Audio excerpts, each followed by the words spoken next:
આમ આદમી પાર્ટીના કથિત હવાલા કૌભાંડમાં મોટો ઘટસ્ફોટ થયો। માત્ર 4 મહિનામાં 1 કરોડથી વધુની રકમ દિલ્હીથી સુરત મોકલ્યાનું ખુલ્યું છે। આપ કાર્યકર હિમાંશુ આહુજાએ નાના હપ્તામાં રૂપિયા મોકલ્યાનું સામે આવ્યું તો સુરતના આકાશ મિશ્રાએ રકમ રિસીવ કરી હોવાનો ખુલાસો થયો। ભવાની વડની આંગડિયા પેઢી મારફતે પૈસા પહોંચ્યાની ચર્ચા ચાલી તો સોશિયલ મીડિયા પાછળ કરોડો રૂપિયાનો ખર્ચ થયાનો પણ આરોપ લાગ્યો। આપ નેતાઓ ઇન્ફ્લુએન્સરને ફંડ આપતા હોવાના ગંભીર આરોપ લાગ્યા। હવાલા કૌભાંડમાં આપના મોટા નેતાઓની સંડોવણી હોવાની ચર્ચા જાગી છે। સુરત પોલીસે સંચાલકનું નિવેદન નોંધી આગળની તપાસ હાથ ધરી। સમગ્ર મામલે હવે ઇન્કમટેક્સ વિભાગ તપાસ કરે તેવી શક્યતા છે।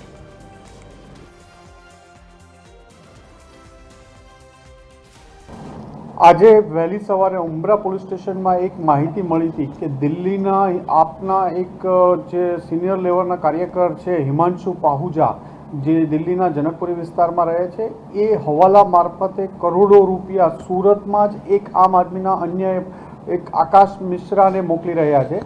આ બાતમી આધારે સુરત ઉમરા પોલીસ સ્ટેશનની ટીમ દ્વારા આકાશ મિશ્રાને બોલાવવામાં આવ્યા હતા અને એની સાથે ક્રાઇમ બ્રાન્ચની ટીમ પણ ઇન્ટ્રોગેશનમાં જોડાણી હતી અને આ લોકોની પૂછપરછમાં છેલ્લા 5 જ મહિનામાં હિમાંશુ પાહુજા દ્વારા સુરતની એક આંગડિયા પેઢીમાં 5 થી 6 ટ્રાન્ઝેક્શન કરવામાં આવ્યા છે, જેમાં 1 કરોડ સવા કરોડની આસપાસની રકમ 5-6 મહિનામાં અહીંયા મોકલવામાં આવી છે। સ્થાનિક સ્વરાજની ચૂંટણી વચ્ચે મોટા સમાચાર સામે આવી રહ્યા છે। જે પ્રકારે આમ આદમી પાર્ટીના જે એક વ્યક્તિ છે, સંકળાયેલો વ્યક્તિ છે, તેમના દ્વારા ફંડિંગ મામલે દિલ્હીથી પૈસા મોકલવામાં આવ્યા હોવાની વાત સામે આવી છે। ત્યારે જે પ્રકારે આંગણિયા પેઢી જે છે, અરવિંદ હિરેનભાઈ જૂના આંગણિયા છે, તે જ ઓફિસની અંદર 4 થી 5 જે પ્રકારે મહિનાની અંદર જે 1 થી સવા કરોડ રૂપિયાથી વધુનું ટ્રાન્ઝેક્શન છે તે કરવામાં આવ્યું છે અને જે પ્રકારે સમગ્ર મામલે હવે ક્રાઇમ બ્રાન્ચ પોલીસે તપાસ હાથ ધરી છે। ત્યારે કહી શકાય કે જે પ્રકારે જે આંગણિયા પેઢી છે ને આ જ આંગણિયા પેઢીની અંદર અત્યારે જોઈ શકાય છે કે અહીંયા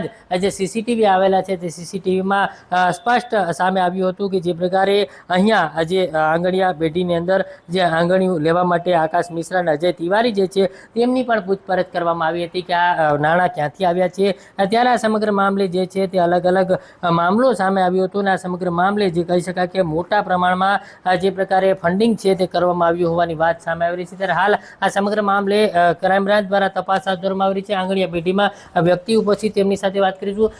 શું કહેશો, આ આંગણિયા પેઢીની અંદર આ લોકો આવ્યા હતા, ક્યારે આવ્યા હતા અને શું કરવા માટે?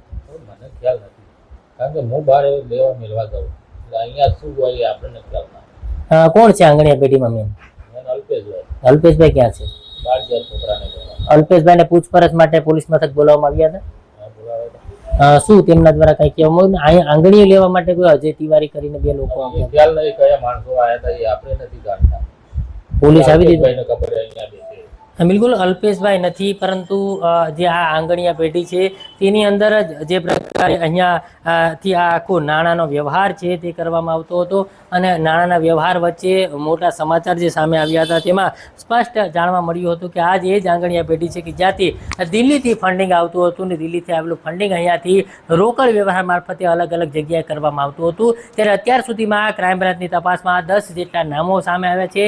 જે આ 10 લોકોને એક બાદ એક અલગ અલગ પૂછપરછ કરવામાં આવશે અને તમામ લોકો જે છે તે આ નાણાં કોને આપતા હતા અને નાણાં મળવા પાછળનો હેતુ શું હતો, આ મોટા ખુલાસા જે છે તે સામે આવે તેવી શક્યતા છે। અત્યાર સુધીની તપાસમાં ઇન્કમટેક્સની પણ એન્ટ્રી થાય તે પ્રકારના હાલ જે પરિસ્થિતિ છે તેનું નિર્માણ થયું છે, કારણ કે 1 થી સવા કરોડની આખી રકમ છે અને અલગ અલગ ટ્રાન્ઝેક્શનો થઈ રહ્યા છે। ત્યારે આ રૂપિયા આ 10 લોકો છે કોણ છે અને કોને આપવાના છે તે હવે તપાસ જે છે તે ક્રાઇમ બ્રાન્ચ પોલીસ કરી રહી છે। ત્યારે અલગ અલગ જે પ્રકારે લોકો છે તે અલગ અલગ લોકોને તપાસવામાં આવશે અને પૂછપરછ પણ કરવામાં આવશે। ત્યારે અહીંયા જે પ્રકારે આંગણિયા પેઢીના મેનેજર અલ્પેશભાઈ છે તે અલ્પેશભાઈ પણ અત્યારે નથી અને અલ્પેશભાઈને પણ પૂછપરછ માટે ક્રાઇમ બ્રાન્ચ પોલીસ એ બોલાવ્યા હતા અને સમગ્ર મામલે તેમની પણ પૂછપરછ હાથ ધરવામાં આવી હતી। ત્યારે જે પ્રકારે આ નામો સામે આવી રહ્યા છે ત્યારે એક બાદ એક અલગ અલગ તમામની પૂછપરછ કરવામાં આવશે અને સમગ્ર મામલે હવે ઇન્કમટેક્સની પણ એન્ટ્રી થઈ શકે તે પ્રકારની શક્યતાઓ હાલ મજબૂત બની છે।